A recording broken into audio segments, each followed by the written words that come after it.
So yan yung mga karne na pinapausukan natin. Kikita nyo, ganyan ang itsura niya. Medyo golden siya. Kasama, dito ngayon tayo sa ETAG. ETAG is a term na ginagamit ng Cordilleran. Opo. At kasama ko ang may-ari ng restaurant, si Mark. Yes, sir.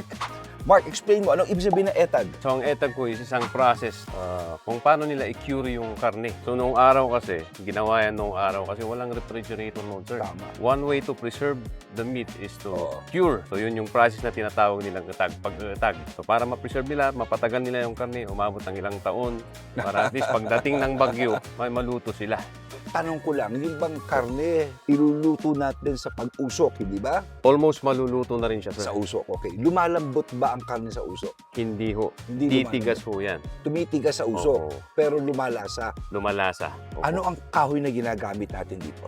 So dito kasi sa Benguet, sir, ang kadalasang ginagamit namin dito is alnos tree. Dahil ho, marami pong alnos dito. Para bang pine tree to? Hindi po. Iba, Yun ang ha? kaibahan sa pine tree. Hindi natin pwedeng gamitin yun, sir. Bakit? Kasi yung pine tree, may dagta. Naku, lalong lalakas yung apoy. Lalakas Ano yung ba? apoy, Oo, papait yung karne. Ito yung alnus. Marami ba nito dito? Marami, sir. Marami. Mark, baka pwedeng Sir. tignan na natin yung Uy, sige po, niluluto sige mo po, rito, sige ha? po. Tignan natin ito, ha? Yun. Ayun. So yan yung mga karne na pinapausukan natin. Makikita nyo yung structure ng smoker natin. Wala siyang fire pit. Bago makain, mga how many hours? 8 hours, sir. 8 hours. Opo. So, 8 oras ito. Isipin nyo, ha, kung kaano kasarap ito, yung usok maluluto ng 8 oras. Maximum of 24 hours sa akin, sir, pag nagpapausok kami. Wow. Ito naman yung modelong type ng smoker, sir. Ito yung may fire pit sa ilalim. Yan. So, pansinin nyo, ha, Yeah. yung kahoy niya nakahiwalay. Nakahiwalay. Wala naman hindi direkta. Ito naman siya sa loob. Wow. So makikita Wow. nyo, ganyan ang itsura niya. Medyo golden siya. Oo, Kasi golden. hindi direct yung fire sa kanya. Kaya hindi Oo nga, mabilis masunog. Oo nga.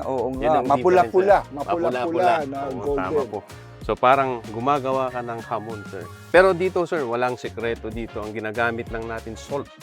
Asin lang to. Plain salt, sir. Lahat ito. Opo, yan ang matitikman nyo mamaya. So you see, ang nagdadala rito, asin at yung kahoy na special. Kahoy, yes. Importante. Inuulit ko, huwag pine wood.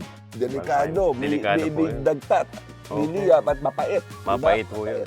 Tsaka bawal magputol ng pine tree dito, Bawal, sir. Opo. bawal. At eto na pinakaantay natin. Tignan nyo naman yan. Tignan nyo yan. Malambot. Sausage. Yun. Natin yan. Ito naman yung sabaw ng manok. Wow.